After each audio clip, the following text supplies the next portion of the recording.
Hello my dear student. बेटा आज के इस टॉपिक में बात करेंगे हम पहले चैप्टर केमिस्ट्री का विज्ञान का आपका रासायनिक अभिक्रियाएं एवं समीकरण। और ये चैप्टर पहले स्टार्ट करने से पहले भौतिक परिवर्तन और रासायनिक परिवर्तन को समझेंगे ये क्या है। तो भौतिक परिवर्तन क्या होता है? वे परिवर्तन जिनमें केवल पदार्थ की भौतिक अवस्था एवं भौतिक गुण परिवर्तित होते हैं। यानी कि केवल भौतिक गुण और भौतिक जो है आपकी अवस्था परिवर्तित होती है, परंतु रासायनिक संगठन एवं गुणों पर कोई प्रभाव नहीं पड़ता है। भौतिक परिवर्तन कहलाते हैं जैसे मोमबत्ती का पिघलना। मोमबत्ती अगर पिघल रही है तो पिघले हुए मोम को आप दोबारा से मोमबत्ती बना सकते हो, लेकिन मोमबत्ती का जलना वो रासायनिक परिवर्तन है। अगर एक बार मोमबत्ती जल गई तो आप दोबारा मोमबत्ती नहीं बना सकते। तो मोमबत्ती का पिघलना भौतिक परिवर्तन है। नमक को जल में घोलना, अगर नमक को घोल दिया तो दोबारा से नमक प्राप्त कर सकते हो पानी का बाष्पीकरण करके। या फिर आपने पानी से बर्फ बना लिया है, बर्फ से जो है आपने पानी बना लिया है, पानी से जो है आपने वाष्प में परिवर्तित कर दिया, भाप बना दी, तो दोबारा से आप जल प्राप्त कर सकते हो। ये सारे के सारे क्या है? भौतिक परिवर्तन है। रासायनिक परिवर्तन देखते हैं। रासायनिक परिवर्तन क्या है?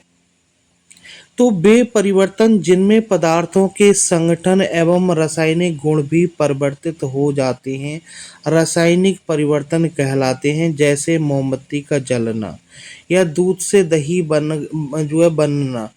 या आप इतना जो है समझ लीजिए मोटा मोटी कि जो आप जो है अगर कोई चीज परिवर्तित हो रही है, अवस्था परिवर्तित हो रही है, आप उसको दोबारा उसी अवस्था में अगर चेंज कर सकते हो तो वो भौतिक परिवर्तन है, और आप चेंज नहीं कर सकते हो तो वो रासायनिक परिवर्तन है। अब जैसे दूध से दही बन गया, क्या आप दोबारा से दूध बना सकते हो? नहीं बना सकते। मोमबत्ती जल गई तो आप दोबारा से मोमबत्ती बना सकते हो? नहीं बना सकते। तो ये सारे के सारे रासायनिक परिवर्तन हैं। अब रासायनिक अभिक्रिया क्या होती है? तो जो भी रासायनिक परिवर्तन होते हैं उसमें जो क्रिया होती है वो रासायनिक अभिक्रिया कहलाती है। इसको डीपली समझ लेते हैं। वह अभिक्रिया जिसमें एक या एक से अधिक पदार्थ परस्पर क्रिया करके या पुनः व्यवस्थित होकर नए पदार्थ का निर्माण करते हैं, जिनके भौतिक और रासायनिक गुण मूल पदार्थों से भिन्न होते हैं। मतलब जो मूल अपक्रिया में भाग लेने वाले हैं उनसे कोई मेल जोल नहीं होता है, उनके जैसे नहीं होते हैं, बिल्कुल उनके गुण चेंज हो जाते हैं। रासायनिक अभिक्रिया कहलाती है। जैसे मोमबत्ती का जलना या दूध से दही बनना। अब दही और दूध में क्या कंपैरिजन है? कुछ नहीं है। उससे क्या मेल जोल है? दही खट्टा होता है, दूध मीठा होता है, तो बिल्कुल उसके रासायनिक गुण भी चेंज हो जाते हैं। अब रासायनिक समीकरण क्या है? तो रासायनिक समीकरण एक पूर्ण रासायनिक समीकरण अभिकारक और उत्पाद एवं प्रतीकात्मक रूप से उनको भौतिक अवस्था को प्रदर्शित करता है। यानी कहने का मतलब किसी रासायनिक अभिक्रिया में जो अभिक्रिया में भाग ले रहे हैं वो तो अभिकारक कहला रहे हैं, और जो बन रहे हैं वो उत्पाद कहला रहे हैं। तो उनको उनके नाम ना लिख के उनके प्रतीक से जो है आप अगर इंडिकेट कर रहे हैं, दर्शा रहे हैं, तो वो रासायनिक समीकरण कहलाती है।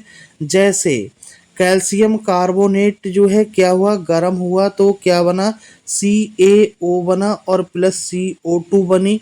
तो ये क्या है? रासायनिक समीकरण है। अच्छा, संतुलित रासायनिक समीकरण क्या है? जैसे द्रव्यमान संरक्षण का नियम है कि किसी भी रासायनिक अभिक्रिया में ना ही किसी पदार्थ को नष्ट कर सकते हो ना ही उत्पन्न कर सकते हो, ना ही नष्ट कर सकते हो ना ही उत्पन्न कर सकते हो। तो जब रासायनिक समीकरण लिखते हैं तो एक तीर लगाते हैं, बीच में क्या लगाते हो? एक तीर लगाते हो, और उससे पहले आप अभिकारक लिखते हो यहाँ पर। जैसे Na और प्लस Cl क्या बना? NaCl बना। तो ये तो बना उत्पाद, और ये बना ये है आपके अभिक्रिया में भाग लेने वाले अभिकारक, और ये है उत्पाद बनने वाला पदार्थ। ठीक। तो वही संतुलित रासायनिक समीकरण क्या होती है, अगर इधर Na एक है तो इधर भी एक होगा, इधर Cl एक है तो यहाँ भी Cl एक होगा। यानी तीर से पहले और बाद में परमाणुओं की संख्या अगर समान है तभी संतुलित रासायनिक समीकरण है। अब रासायनिक अपक्रियाओं के प्रकार, कितने प्रकार की होती हैं रासायनिक अपक्रियाएं? तो रासायनिक अपक्रियाएं विभिन्न प्रकार की होती हैं। कुछ प्रमुख अपक्रियाएं निम्नलिखित हैं।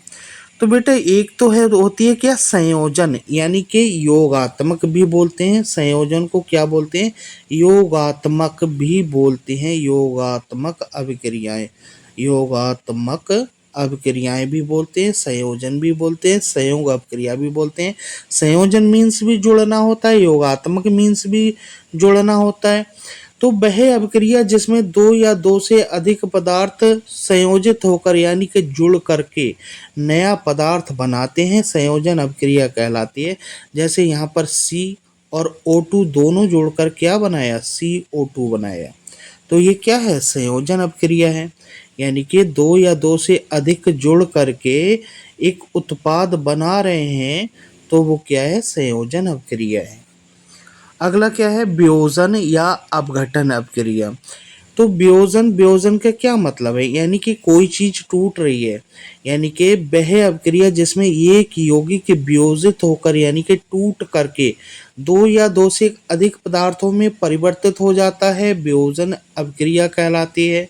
जैसे कैल्शियम कार्बोनेट है, कैल्शियम कार्बोनेट को जब गर्म करते हैं तो CaO शुष्क चूना बन रहा है और कार्बन डाइऑक्साइड बाहर निकल रही है। तो ये यहाँ पर एक अभिकारक था, बने कितने, दो उत्पाद बने।